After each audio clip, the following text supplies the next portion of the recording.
So I'm going to talk a bit about cost of delay, about why it matters and how to get started with that. This is a 45-minute slot, so it's pretty short. There's actually a workshop where we actually get dirty and do it this afternoon at 3:30 over that way. Over the last few years we've been doing this in a number of organisations, big and small, big corporates from banks to travel companies to public sector, private sector, lots of different organisations, US, Europe, the UK, because we're not sure if the UK is part of Europe. But before we get going, I just want to ask you guys that we're going to play a little game. So I want you to imagine for a minute that you're going to be stuck on a desert island for the next 5 years. Yeah? So 1,820 days stuck on this desert island. And I want you to think about, and maybe just talk about with your neighbour, what is the one item that you would want to take with you if you're going to be stuck on this desert island for 5 years? So have a little chat and I'll come back to you in 2 minutes. Everybody clear what I'm asking? What's the one item you want to take with you? 5 years on a desert island. Go.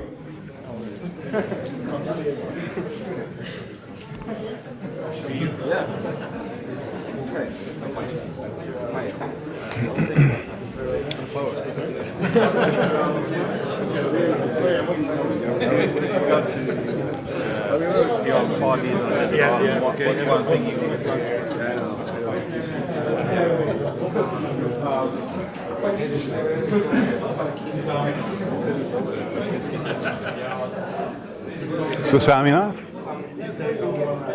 I heard someone say it. You've thought of something? You know what you'd take? He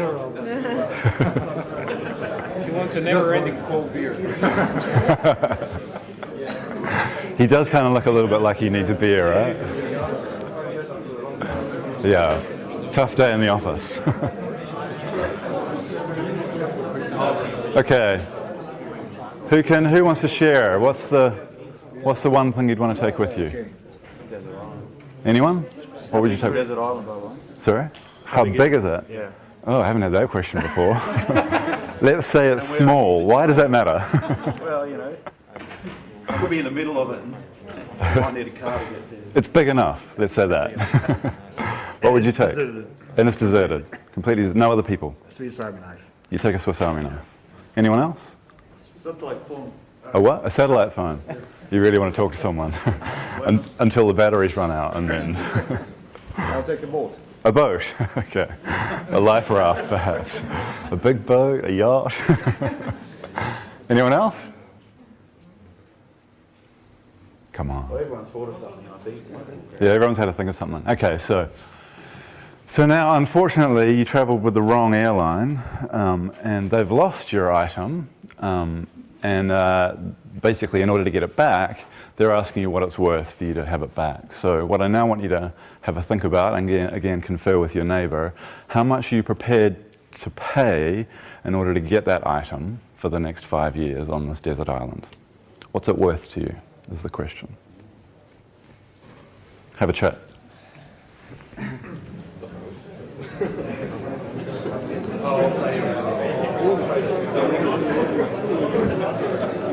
What's the background? You get there and you can escape. Yeah, so now I have it. Do you like price?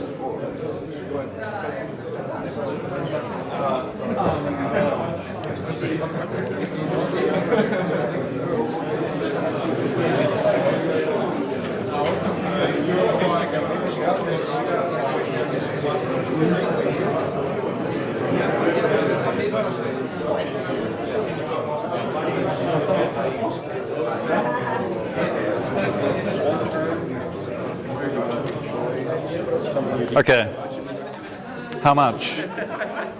What was the Swiss Army knife worth to you? In such a case. Yes, in such a case. I wouldn't pay euros. A life. You should pay us. What would you? How much? What's it worth to you to have your Swiss Army knife? Everything. Everything, yeah. Okay, so all of your savings, Everything that you. your wife, your kids. What was the? You take care not to. I quite often have lost my luggage. So I always carry it myself. Yeah, and I'm normally like, as long as I've got a credit card, I'll be fine. But in this case, there's not a lot of shops that accept Amex, so you're kind of out of luck on that one. What about the boat? What was the boat worth? Impossible to have it. Impossible? Too expensive. Too expensive? 5 million. 5 million. Wow, he's got a lot of money. Anyone else want to share what it was worth? Well, do we pay for it in cash? Or? The sat phone? Everything. Everything. I mean, wrote for 5 years. For 5 years, yeah, for a sat phone until the batteries run out. But, okay, so what we've done here is we've actually had a little crack at doing some economics, very simple economics, and it's based on our willingness to pay for something. So something we don't have, what are we willing to pay for it? And the Swiss Army knife, if I go to a shop now, it's worth, I don't know, 20 euros or something like that. But in a different scenario, maybe it's worth a lot more to us. So the value of things can actually change depending on the situation that we're in. Yeah, so some people wrongly think that economics is about money necessarily. It isn't necessarily about money. It's that the scarcity forces us to make choices, and those choices that we make is what defines the value of the things that we have. Or to put it another way, as Thomas Sowell does, it's how the finite resources that we have are used to meet infinite needs, infinite wants. Yeah? And why am I talking about economics? Why has this got anything to do anything? We're talking about cost of delay here. But specifically, I'm assuming everyone here works in product development of some description. Everyone here working in product development, software teams or something like that? Anyone not working in product development? 1, 2, 3. What are you working? Now I'm interested, or maybe I'll find out later. Okay, but in a product development setting, let's just consider the economics, the supply side and the demand side. So if we start from the supply side, most organizations treat the supply side a bit like this. Yeah, the supply of whatever change we need, whether it's software or new features or whatever the products or services are that we're developing, they treat it a bit like this. Like I just turn the tap on and the magic happens. It just kind of flows out, and then when I've had enough, I turn it off. I turn it off again. And they kind of treat it a little bit like it's that simple. We just kind of turn it on and off. Whereas in the real world, it actually looks a little bit more like this. So if we have some kind of team that's working and we decide actually we want to turn that off, we've had enough of that, and we say stop, we go to throughput of 0, basically, nothing coming out. And then sometime later we say, actually I'd like some more changes on that system. For most large organizations, there's some kind of mobilization period, even for small ones, and there's usually some kind of learning curve if they're a new team coming to it. And this can be months worth. So it really isn't a tap. It's not binary on, off. It's actually more, these things grow and ebb, in effect. And to put that into a bit more context with some, actual data. So Dimitar has these lovely, what he calls Z curves. They're really just S curves, sort of simplified. But basically it shows this is for a team that is taking on a new project. And when they first take on the project, each of these dates here is a month apart. So you see there's 3 months there of not much coming out. And then all of a sudden they hit their kind of head of steam and they get going and it kind of cranks away for a while. And then they get towards the end of the project and then it sort of tails off again. This is a classic S-curve for a project. I've seen lots of them. If you were to do the same sort of thing in your organizations, I'm sure you'd find something pretty similar. This is a classic case of project thinking within software teams. Yeah? And if I was to kind of think about this a little bit, about this product development side, it's that it's not infinite, basically. We do have a fixed capacity that we can kind of deal with. It's not as nicely tunable as we would like it to be. We can't just have as much as we want. So and then if we have a look at the demand side of the equation, what does that look like? Well, in a lot of organizations it feels a little bit like this. Maybe if you're the product owner or maybe the head of IT or something like that. This is a bit what it feels like. At least that's what it feels like for me right now. They're not quite as attractive as that, but they're certainly as demanding, and everyone wants a piece of what it is that we're doing, basically. Even more complicated than that, though, they actually don't want the same thing. They want different things, conflicting priorities.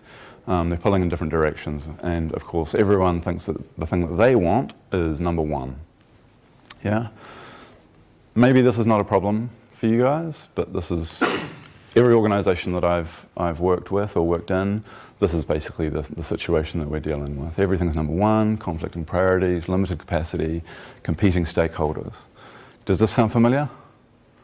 Yeah? Okay. So, maybe an alternative title for this talk could be How to Survive in a World Where Stakeholders Want It All. And it's not just that they want it all yesterday. Yeah? Pretty common stuff. So, which brings us to this question, because supply and demand do not match, therefore we need to make some very difficult decisions about what we do and what we don't do yet, perhaps. And so I want to ask, how do your teams prioritize? How do you solve this problem in your organizations? Anyone? How do you prioritize? It's usually kind of I think it's your turn. No, Jeff Patton's turn. Hippo. Oh, the hippo. I don't think Jeff invented it. I certainly didn't. Oh, It's been around for a long time. The highest paid person's opinion. Yeah, that's a classic version. Everybody familiar with the hippo and product development and the highest paid person's opinion? Yeah. Anyone else? What sort of prioritization mechanisms do you use? Oh, you're a quiet bunch. Come on. We have these evaluations by the board, management, yada, yada, yada. So they put some marks, Evaluations on different topics, so what they did, value and... how, yeah. Okay. Anyone else? Anybody using... Well, why don't I walk through a few that I've seen and see if anybody recognizes them. Does anybody use this method?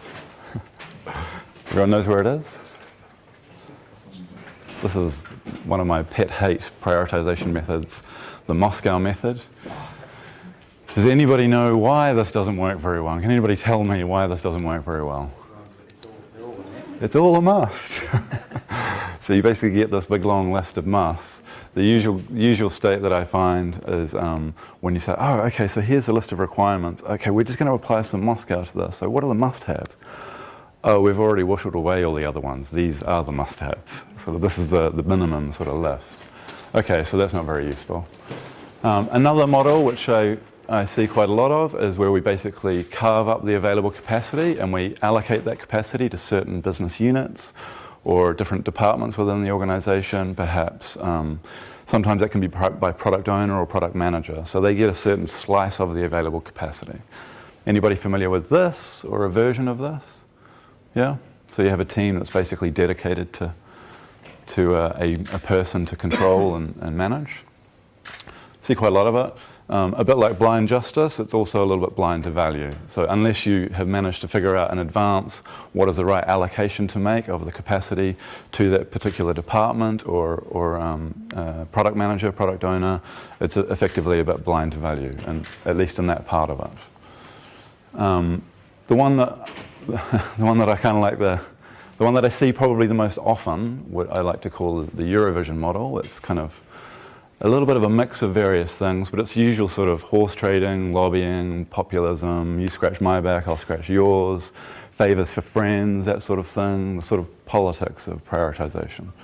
If you know the person who's in charge of the board who makes the decisions, then you're more likely to get your thing done, that sort of thing. Familiar with this one? Maybe Eurovision's not so popular in Croatia. The wrong first level here. Yeah, this is old. This is an old picture, obviously. It's the best one I can find. And then another version which I see a bit of in some organizations, perhaps it's a bit like this in your situations, is kind of the benefit cost ratio high jump, as I like to call it. So there's a certain kind of de minimis benefit cost ratio, and then projects need to get over that. There's usually an appraisal process or feasibility process with some stage gates in place to make sure that things have a certain benefit cost ratio before they can progress. And the issue that I usually find with this is that the people designing the system kind of have this view of it. So Jessica Ennis here is beautifully gliding over the bar almost effortlessly.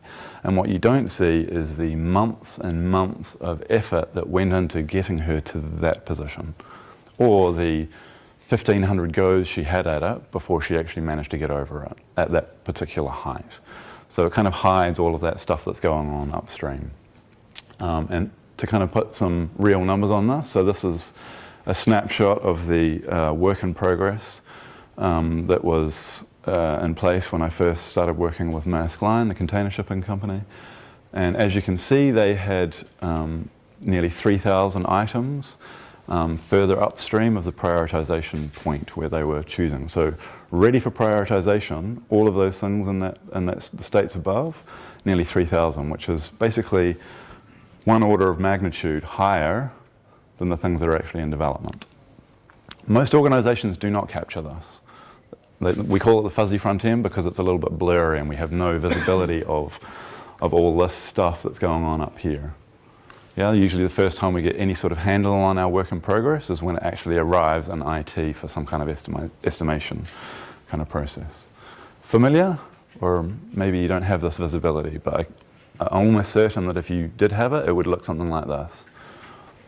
And of course, the impact of this is that it drives very long cycle times. If you're actually measuring things from when they're first captured up here, and you actually measure the cycle times, you end up with this sort of situation, very, very long cycle times, much of which is hidden from IT itself, from the development teams itself. A lot of it's upstream of it. Yeah? So that's kind of the state we're in. But what is it that we want? What are we looking for?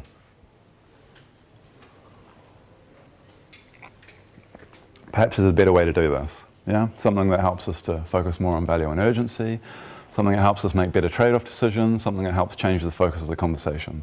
And I think from my experience with cost of delay, it's actually this last one, which is the most valuable of all of it. But it's the part that people don't usually get. They think cost of delay is about prioritization, but that's like this much of what it's capable of doing. So focusing on value and urgency would be really easy if only it wasn't so hard to nail down what value actually meant. Yeah, anybody had problems sort of like, we're all talking about value, but actually my definition of value, my Swiss Army knife is worth 10 times as much as your Swiss Army knife, because I feel like I'm in a different situation relating to that. So actually nailing down what it actually means is quite difficult, quite hard to pull off. So even if you could nail it down, what we don't have, I mean, and if you do, I'd like to talk to you afterwards, but if we don't have a crystal ball that kind of helps us understand what the value is going to be, we are living in a stochastic world. There are probabilities involved and there are lots of degrees of freedom and orders, beyond what our understanding is. There's kind of macroeconomic effects which impact these things. So we don't have a crystal ball, and as far as I know so far, we don't have a parallel universe where we can just make that one small change and then look at it after the fact and say, oh, it was that thing that delivered that value. So it's a fiendishly difficult problem to get our heads around. The usual approach is just to say, too hard, let's give up on that, we'll just go back to our Eurovision model for allocating, we'll just make it one person's responsibility for kind of managing this stuff. But we can't get away from the fundamental problem that we do have to handle this demand somehow. There is no universe where the supply and demand is in parity within product development. Yeah, your demand will always outstrip your supply. As soon as you start getting up and you're starting to deliver more, the demand will go up. I've seen this time and time again. As soon as you start delivering faster, demand actually increases. It doesn't go down. Yeah, so even if we could choose what it is that we want, we'd have to decide which order we want them in. That's the other part. So deciding what we want is one thing, but I can't eat this entire buffet in one go. I need to decide where I'm going to start. Yes? And perhaps even more important about where I'm going to start, something that Scrum, I would suggest, is not very good at doing, is helping you decide when to stop. It doesn't really have a mechanism for doing that other than trusting that the product owner will say, you know what, we've had enough of this particular area, let's move on to something else. So the value alone is not enough, we actually need to understand what the urgency is as well. And the best way I know of demonstrating this, the urgency matters, is to show a value stream map for an actual feature that was delivered. This is from Maersk Line. So everyone knows what a value stream map is. You can all identify the waiting time in here, I'm assuming. That's the red dots. The green dots are the value add. And we have here, back here, when the idea was captured. We did a proof of concept, which took about 24 hours to do. We then spent around 82 hours doing development and testing, and then we went live. And of course, this picture is completely dominated by all the waiting that's going on in here. So 38 weeks of waiting. And the question here is, what is that waiting costing us? What does it cost the organization? Okay, it looks like there's a lot of waiting, but so what? Who cares? What is the waiting costing us is actually the thing that I'm interested in. So for this particular example, we actually went to the effort of working it out. We caught it when it was in here waiting to go live. And we asked the question, okay, so what's this feature actually worth? And then we did a little analysis. It took about 20 minutes to do the analysis, and we discovered that this feature was worth over $200,000 per week. Now, of course, the team that were building it didn't know that. Neither did the people who were deciding whether or not we should bother with a proof of concept. Nobody knew this. So if we add all this up, there's a tidy sum of money in there. We're getting on for kind of $8 million lost over that. And yet everyone's focused on this little part of the puzzle here. Like, how do we make this more efficient? How do we get more flow here? Which doesn't really make a lot of sense when you consider what's going on in the rest of it. Okay, so DevOps is kind of helping us with this part here. Fabulous. Go do that. Continuous delivery, as Mary was talking about this morning. Fabulous. Go and do some continuous delivery. But what about all of this up here? Who's focusing on that? And then Donald Reinertsen kind of talks about the urgency paradox of like when things finally make it into the development teams, all of a sudden everything's very urgent and it must be done yesterday, hurry up sort of thing. But where's the urgency back here? When it's spending weeks waiting in various queues. Yeah, nobody seems to be too worried about it there. It's only when it kind of hits the development team that we're actually starting to freak out about how urgent it is. It's this very strange setup. I find it kind of weird. So I mentioned the Don, and here he is in all his glory. So Don says, if you only quantify one thing, quantify the cost of delay. Does everybody know that? They've heard that? Yeah? Who here is actually doing it? Is anybody actually quantifying the cost of delay? Not a lot of hands. Okay. Okay, so what is this cost of delay? It's basically the impact of time on outcomes. And to help people think about it, I basically tell them I have a magic wand in my bag here that I'm going to get out, and I'm going to wave my magic wand, and whatever idea it is that you're thinking of, whatever the product or service it is that you're thinking of, I'm going to wave my magic wand and it'll be there. It'll be like magic. And then I ask them a couple of questions. So what would it be worth if we had it right now? What would that actually be worth to the organization if we could have it now? Okay, all right. And sometimes there is a case where actually no, there's some kind of regulatory date. It doesn't have any value until here. Okay, fine. So what if we had it 1 month earlier? Would that make any difference? Or what if we got it 1 month later? What impact would that have? So these are all questions which will start to draw out from people what the cost of delay is. It's not just the value of the thing, it's the urgency of it. Yeah? So cost of delay combines both the value and the urgency into a single number, which is easily comparable between different opportunities that we might be looking at. So as I say, in order to put the price tag on time, we need an understanding of value and an understanding of the urgency. So if we drill into the value part of the equation, so here's a framework for thinking about it, which I found quite useful. For most of the examples, it's in profit-making enterprises, so they're interested in revenue and costs and those sorts of things, and so here's a model that kind of works for that. We've also applied it on public sector. We just change revenue to whatever outcomes they're looking for. If you want to save more baby elephants, then how can we increase the number of baby elephants that we save, or how can we protect the number of baby elephants that we're already saving? And the costs are usually the costs, unless you're getting paid in baby elephants. Anybody getting paid in baby elephants? Maybe that's a thing in Croatia, I'm not sure. Okay. And then we basically ask the question, why should we do this? Yeah, it's a standard kind of 5 whys, pop the why stack, whatever it happens to be. And pretty much for every scenario I've come across so far, if we keep asking this question, we will arrive at one or more of these 4 buckets. Yeah, you just keep on asking why. Well, why do we want that? Well, because we want to do this. Well, why do we want to do that? Well, so that we get this. And what does that mean? Oh, that means that we get more revenue. Oh, okay, great. Or it's, oh, that's so that customers don't leave us. Oh, okay, that's protecting revenue. Oh, that's so that we can, reduce the number of people who are fielding customer service calls. Okay, that's about reducing cost. Well, this one's about reducing PR risk. Okay, that's about avoiding costs, because those PR risks have costs associated with them. And usually if you talk to people in your accounting department, they can help you with some of these numbers.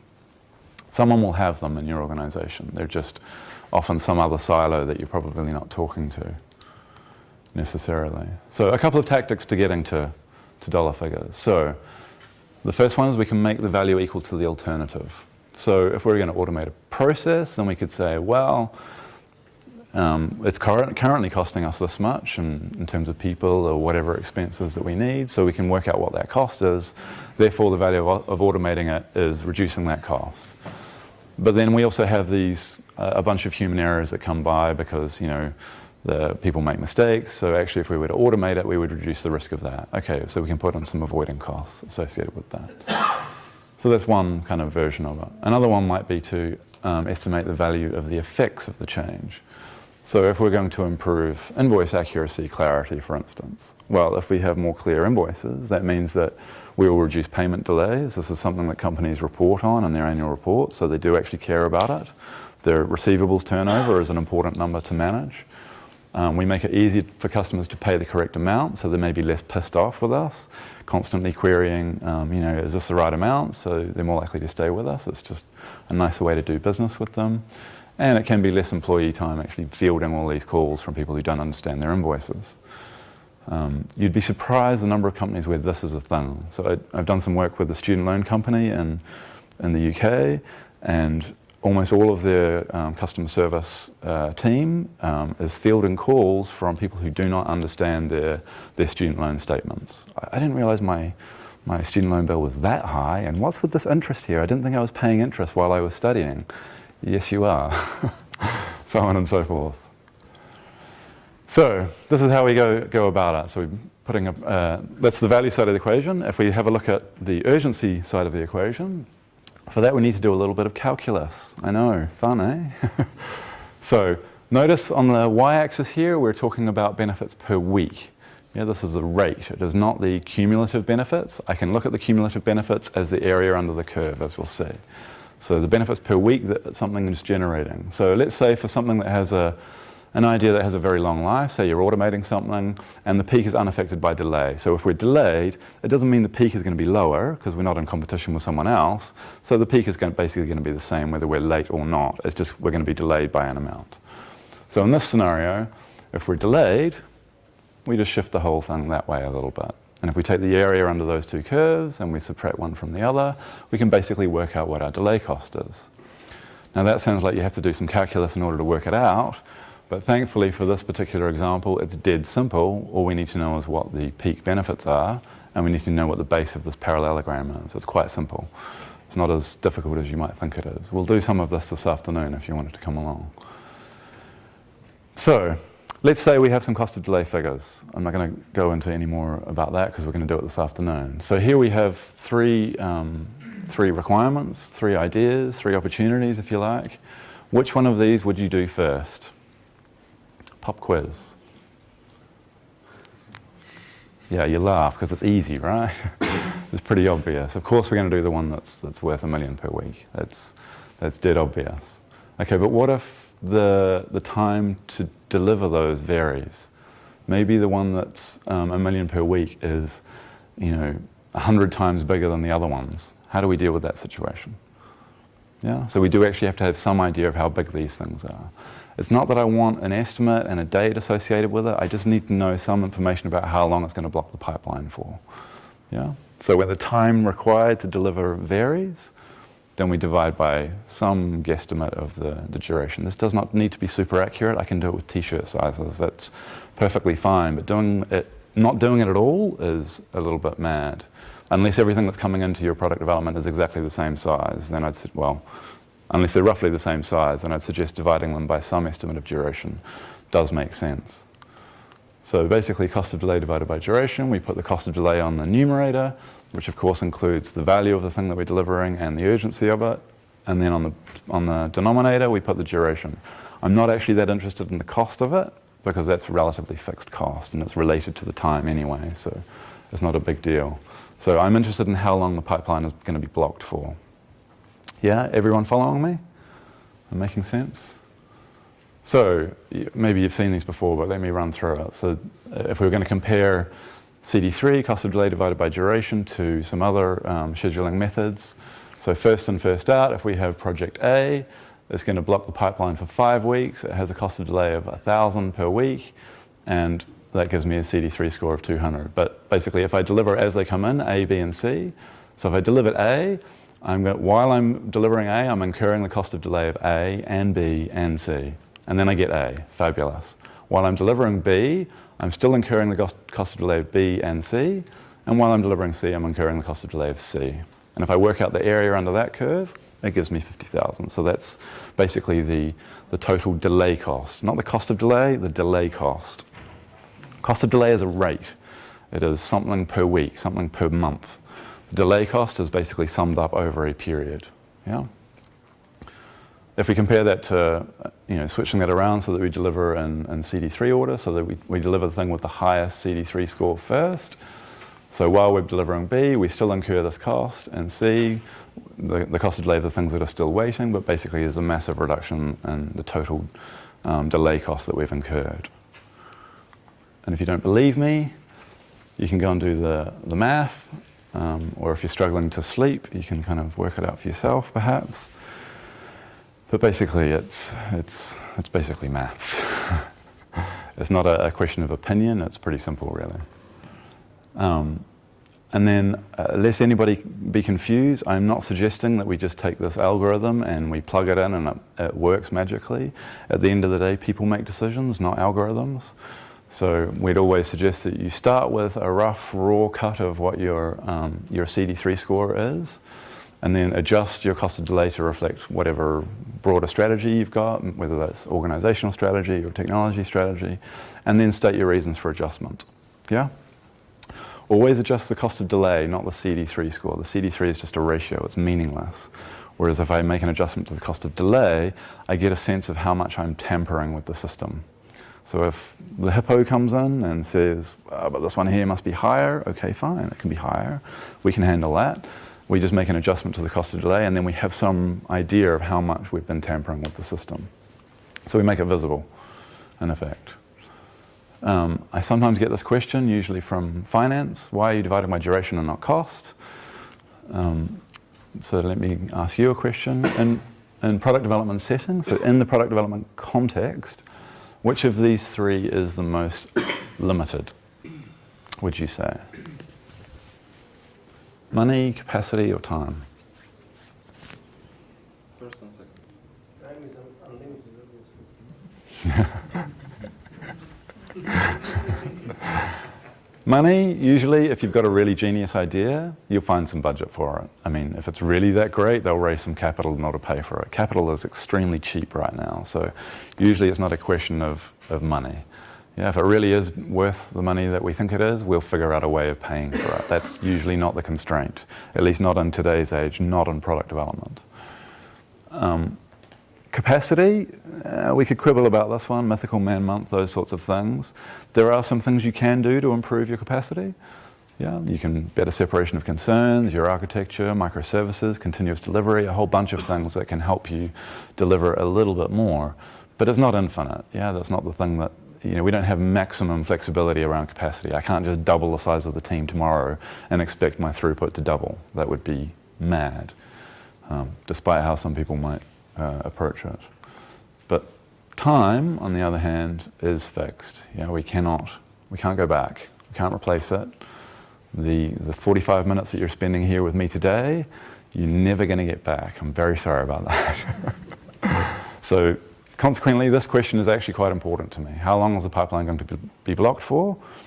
And just for Vasco, who I don't think is here, but unfortunately, in my world, when I'm making portfolio decisions, some estimate of how long the pipeline is going to be blocked is very useful to me. I can still do a round-robin slicing system, but I would be crazy to ignore some information that is available and not take account of that. That's not to say that I believe that we should be making dates and promises and all those other things that our estimates are abused for. So estimates are great, just don't abuse them, effectively. Don't throw the baby out with the bathwater would be my summary of that. So we've seen a little bit about how cost of delay helps us with prioritization or scheduling. What about the trade-off decisions that I'm talking about? How does that help here? So most product development organizations are treated as a cost center. Is that something that's familiar for most of us? It's basically, the outputs of it is not the thing that everyone's focused on, it's actually the cost of it. So let's have a little look about how these sorts of decisions go down with some real examples. Here we go. So I've got to make a choice between supplier A or supplier B. And all else being equal, these are the variables that we get to play with. Supplier A is going to cost me 100,000 and it's going to take 10 weeks. And supplier B is going to cost me half as much, but it's going to take twice as long. What are you going to do? Depending how much the week costs. Depending on how much a week costs. Well, hold on. I've got some additional information for you, so maybe this will help. This is a must-have feature. Now can you make the decision? Is that helping at all? Not really. It's just, I don't know. Okay, hold on. We've got a return on investment of 300% on this one. That sounds pretty good. But which of these two am I going to choose? Is this helping me with this trade-off decision? Now first we can estimate how much the week. Yeah, so in this case, the return on investment is going to be higher if I take the lower cost. So actually, in this situation, I am incentivized to reduce the cost as much as possible because the value side is fixed, as far as I can tell. Return on investment is 300%. So I'm going to take the cheaper one and get a higher return on investment. Yes? Let's go one more. Benefit cost ratio is 4.6. That sounds pretty good. Every dollar I spend on it, I get $4.6 back. That sounds pretty good. Which of these am I going to choose? Can anybody make that decision? A, B. We're guessing, people. We are guessing. Okay, let's get a little bit more controversial. I don't know if anybody here is familiar with SAFe. Only one, that's a relief. Well, SAFe talks a little bit about cost of delay, and unfortunately it makes a bit of a hash of it. So it says that this is how you work out cost of delay. It takes a relative figure for business value and it adds a relative figure for time criticality and a relative figure for risk reduction. So let me do that for you right here, live, on stage. It's a business value of 3, a time criticality of 2, and a risk reduction of 5. So we have a cost of delay of 10. 10 relative somethings. Does that help you make the decision? Not at all. I'm just as blind as I was before, so it's basically useless to me, at least from a trade-off decision. It may help with the prioritization, but it is really not helping with the trade-off decision at all. Anybody familiar with Kanban's classes of service? Well, David Anderson's classes of service. Yes, one more hand, maybe a few others who are too afraid to put their hand up. Okay, so at least now I'm getting some sense that it's urgent, because it's in the expedite class. But I still can't make that decision. Is 10 weeks worth 50,000 to me? That's the question that I'm trying to get to. That's the trade-off decision that I'm trying to make. And I'm not getting the information that I need. Okay, so let's put everyone out of their misery. Here's the actual cost of delay for this thing. Now, can you make that trade-off decision? Who would choose A? Anyone? A few hands?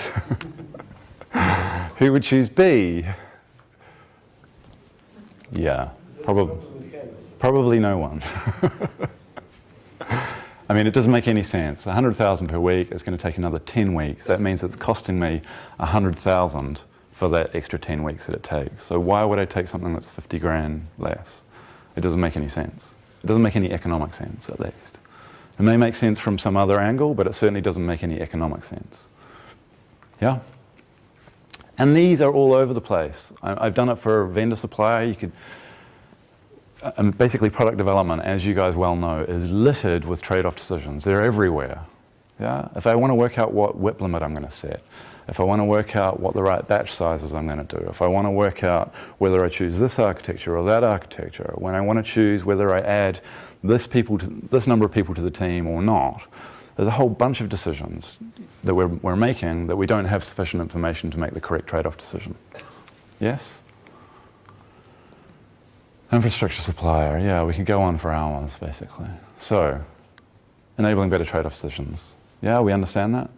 Cost of delay really helps.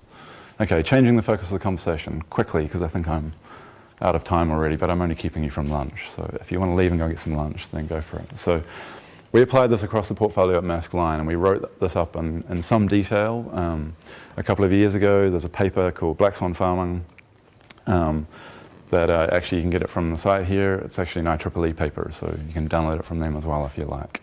So applying it to the portfolio at Maersk, some kind of key learnings from that.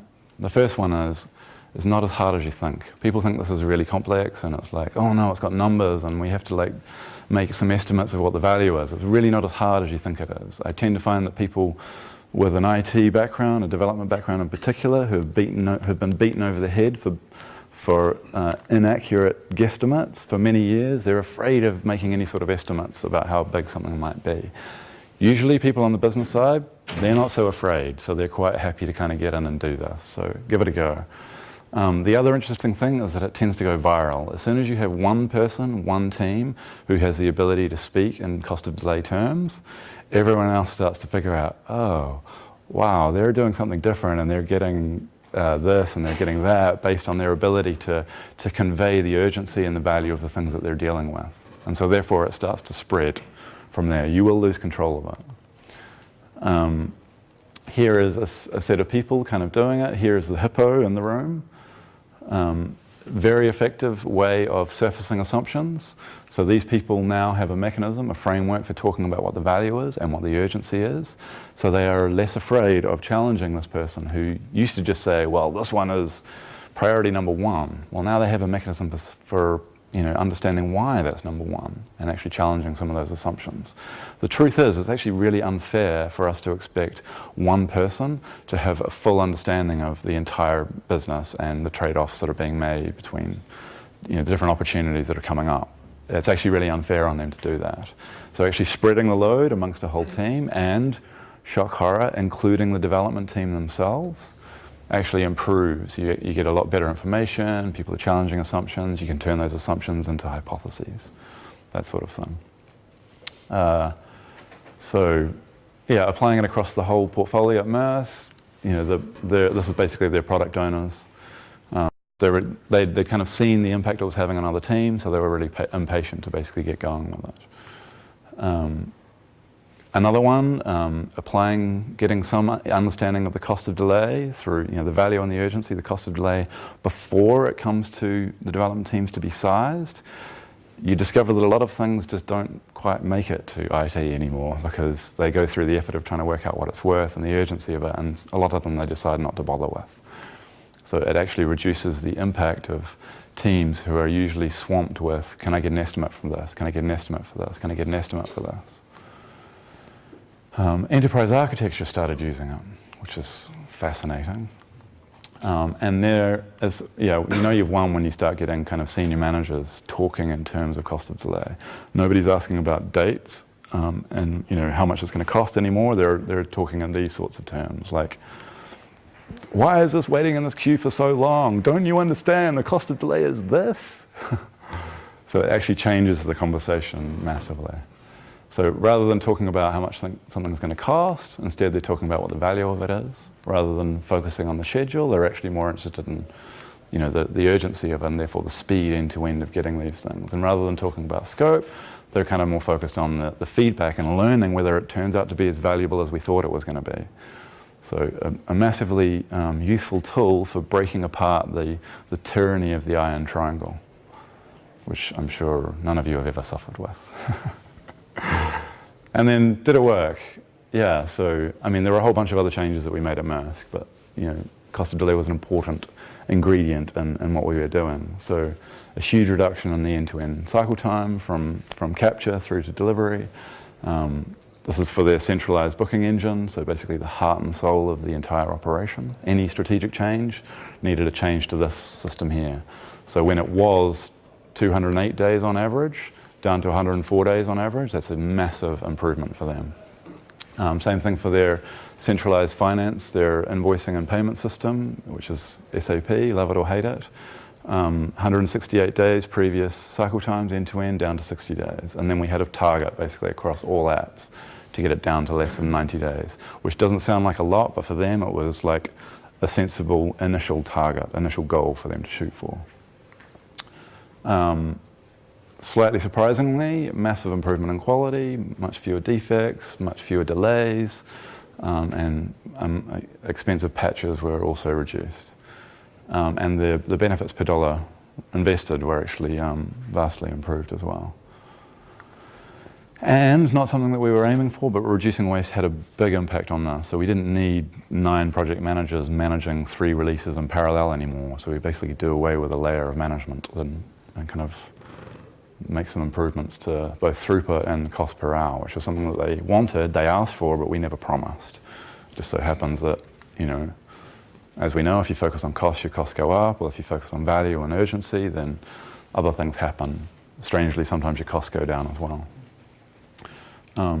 But if you remember nothing else of what I've said, this is the one thing I'd implore you to remember, that if your system doesn't have any information about value, it will optimize for other things, most likely dates and cost. So you need to inject some information about value into the system for it then to reorganize, reconfigure itself in order to therefore focus more on the value and the urgency of the things. A couple of other surprising things. The distribution of value in your backlogs is not even. It's vastly non-linear, basically. So the top 25% of requirements, the top quartile, is a number of orders of magnitude more than the bottom. This shouldn't be a surprise to us, but it was to a lot of people. In fact, if we were to plot it feature by feature, this is basically what it looks like. So given that this is how it looks, you know, treating things as being a Fibonacci sequence or a value or even or Moscow doesn't really make any sense. There's basically a smaller number of features that end up having a very high cost of delay, but unless you're actually making the effort to have a look at that, you won't know about it. And it's repeated system after system, team after team. I've seen so many of these now, it doesn't surprise me. But it's pretty much always this shape. It's the same basic shape. The depth of it changes, but basically it's always this sort of shape from team to team. Interestingly about this one here is that this is 2 different. Maersk has a wholly owned subsidiary called Damco, which is a freight forwarder, and they use the same SAP system. They pay for their changes to the SAP system with real money by transferring money to the parent company, Maersk, so it affects their bottom line. So you'd think that they'd be really focused on finding the really valuable things and only asking for those. The reality is, no, it's exactly the same, basically. So team after team, it looks the same. So in effect, we need flexibility, not fixed scope or fixed time frames. Because when are you going to have the idea that the arrival of these is random? So collecting all your requirements and thinking that you're done, and then just delivering those is a stupid way to operate, because these arrive randomly. And a lot of them come about because you're thinking about the feedback that you're getting from actual customers. And then you discover something that turns out to be a lot more valuable than you think it was. Yeah? It's a classic example from hotels.com, where they made a change to at the bottom of the cart when you're about to buy your holiday. It says, there's a little piece of text which says taxes and fees included. They changed that text by 1 point, and it had the cost of delay of making that change was worth 50 million over a year. So it's like 900,000 a week for every week that they didn't make that change. This is a tiny change in CSS. Yeah, it's ridiculously small. It takes hours to make the change, and yet it has that sort of impact on their bottom line. So there are a bunch of things for which these small things are kind of sitting around, but everyone's focused on whatever was promised to the board 3 months ago, which is a terrible way of operating. So, a few other things to say. Categorization is not enough. You can't just say it's, you know, this category and that category and that category of cost of delay. You actually need to quantify it. I'm sorry, there's no shortcut for that. Just choosing the urgency profile, a la kind of classes of service, the urgency profiles alone are not enough. You do actually need to go to the effort of putting the value and the urgency profiles together and then getting a like-for-like comparison. And again, please remember this is not just for prioritization. It's very useful for prioritization, but there are thousands of trade-off decisions that are affected by this information. If we don't have it, people will make wrong decisions. So, improves prioritization, better trade-off decisions, changes the focus of the conversation. And that's me. And I've only run over by 15 minutes. If you want to ask any questions, I'll be right here wearing just these clothes about now, or you can just kind of yell them out if you wanted to. Or otherwise, lunchtime, I guess. Thank you.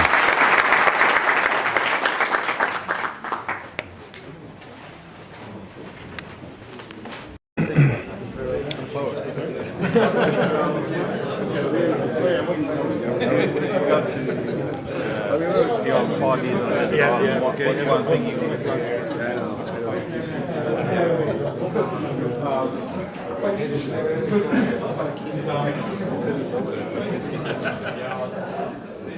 Swiss Army knife? I heard someone say it. You've thought of something? You know what you'd take? He wants a never-ending cold beer. He does kind of look a little bit like he needs a beer, right? Yeah. Tough day in the office. Okay. Who wants to share? What's the one thing you'd want to take with you? Anyone? What would you take? Desert Island, by the way. Sorry? How big is it? Yeah. Oh, I haven't had that question before. Let's say it's small. Why does that matter? Well, you know, we'll be in the middle of it. And might need a car to get there. It's big enough. Let's say that. What would you take? Deserted. And it's deserted. Completely, no other people. Swiss Army knife. You take a Swiss Army knife. Anyone else?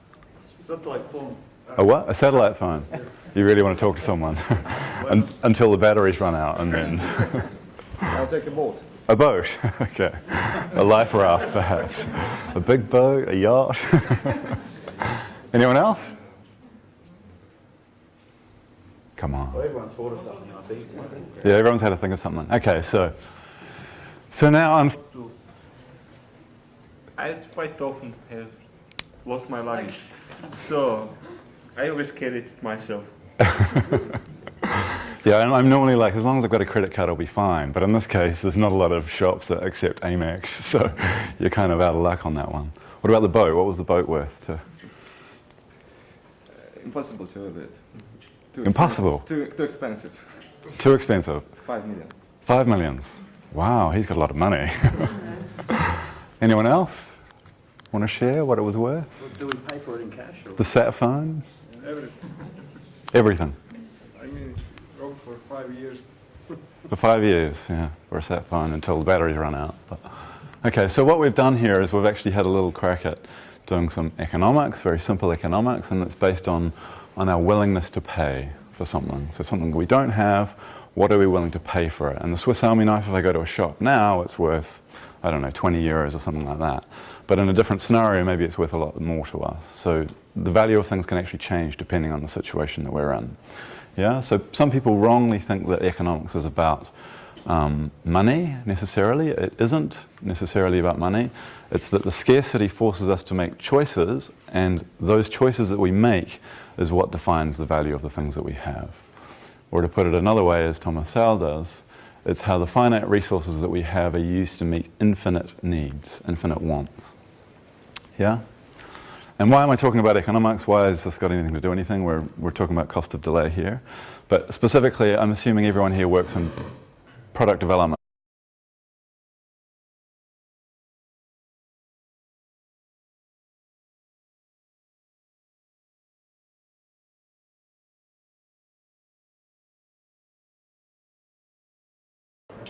So I'm going to talk a bit about cost of delay, about why it matters and how to get started with that. This is a 45-minute slot, so it's pretty short. There's actually a workshop where we actually get dirty and do it this afternoon at 3:30 over that way. Over the last few years, we've been doing this in a number of organizations, big and small, big corporates from banks to travel companies to public sector, private sector, lots of different organizations, US, Europe, the UK, because we're not sure if the UK is part of Europe. But But before we get going, I just want to ask you guys that we're going to play a little game. So I want you to imagine for a minute that you're going to be stuck on a desert island for the next 5 years. Yeah? So 1,820 days stuck on this desert island. And I want you to think about, and maybe just talk about with your neighbor, what is the one item that you would want to take with you if you're going to be stuck on this desert island for 5 years? So have a little chat, and I'll come back to you in 2 minutes. Everybody clear what I'm asking? What's the one item you want to take with you? 5 years on a desert island. Go.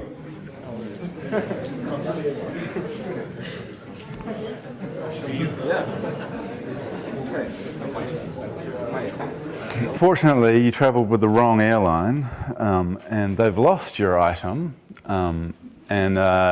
basically in order to get it back, they're asking you what it's worth for you to have it back. So what I now want you to have a think about, and again confer with your neighbour, how much are you prepared to pay in order to get that item for the next 5 years on this desert island? What's it worth to you, is the question. Have a chat.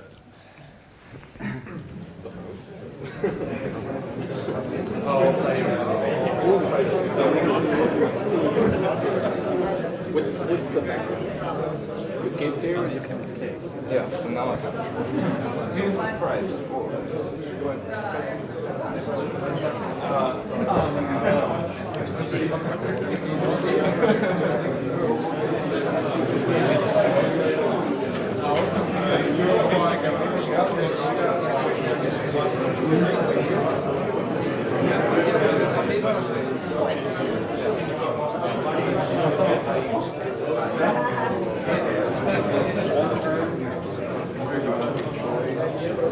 Okay. How much? What was the Swiss Army knife worth to you? In such a case, Yes, in such a case. I would pay euros. a life. They should pay us. What would you? How much? What's it worth to you to have your Swiss Army knife? Everything. Everything, yeah. Okay, so all of your savings, Everything that you. your wife, your kids. What was the You take care. of some description? Everyone here working in product development, software teams, or something like that? Anyone not working in product development? 1, 2, 3. What are you working? Now I'm interested, or maybe I'll find out later. Okay, but in a product development setting, let's just consider the economics, the supply side and the demand side. So if we start from the supply side, most organizations treat the supply side a bit like this. Yeah, the supply of whatever change we need, whether it's software or new features or whatever the products or services are that we're developing, they treat it a bit like this. Like I just turn the tap on and the magic happens. It just kind of flows out, and then when I've had enough, I turn it off. I turn it off again. And they kind of treat it a little bit like it's that simple. We just kind of turn it on and off. Whereas in the real world, it actually looks a little bit more like this. So if we have some kind of team that's working and we decide actually we want to turn that off, we've had enough of that, and we say stop, we go to throughput of 0, basically, nothing coming out. And then sometime later we say, actually I'd like some more changes on that system. For most large organizations, there's some kind of mobilization period, even for small ones, and there's usually some kind of learning curve if they're a new team coming to it. And this can be months worth. So it really isn't a tap. It's not binary on, off. It's actually more, these things grow and ebb, in effect. And to put that into a bit more context with some, actual data. So Dimitar has these lovely, what he calls Z curves. They're really just S curves, sort of simplified. But basically it shows this is for a team that is taking on a new project. And when they first take on the project, each of these data